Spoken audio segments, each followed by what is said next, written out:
నమస్కారం. బ్రహ్మ యొక్క జీవితకాలం ఎంతో మీకు తెలుసా? మన జీవితం సంవత్సరాల్లో ఉంటే బ్రహ్మ జీవితం ఊహకే అందదు. ఈ వీడియో చివరికి కాలం అనే మాటని మీరు మరోలా చూస్తారు. అది అర్థం కావాలంటే ముందు కల్పం, మన్వంతరం అంటే ఏమిటో తెలుసుకోవాలి. కల్పం అంటే బ్రహ్మదేవునికి ఉదయం మరియు పగటి కాలంతో సమానం. ఒక కల్పంలో 4.32 బిలియన్ మానవ సంవత్సరాలు ఉంటాయి.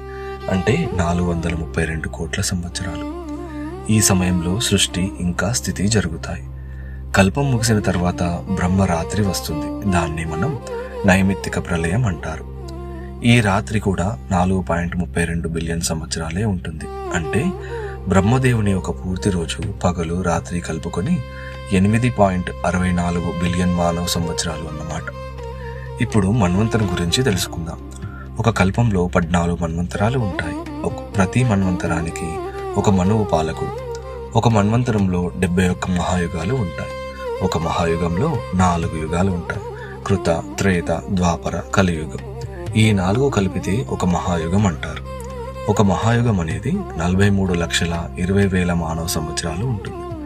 ప్రస్తుతం మనం 7వ మన్వంతరంలో వైవస్వత మనువు కాలంలో కలియుగంలో ఉన్నాం. ఇప్పుడు మనం బ్రహ్మ ఆయుష్ ఎంతో చూద్దాం. బ్రహ్మదేవుడు 100 దివ్య సంవత్సరాలు జీవిస్తారు. ఒక బ్రహ్మ సంవత్సరం 360 రోజులు.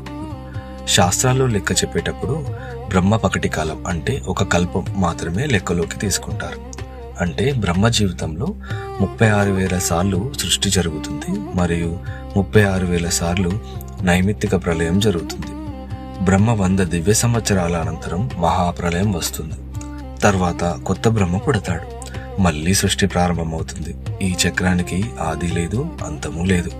ఇదే సనాతన ధర్మం యొక్క అనంత సత్యం.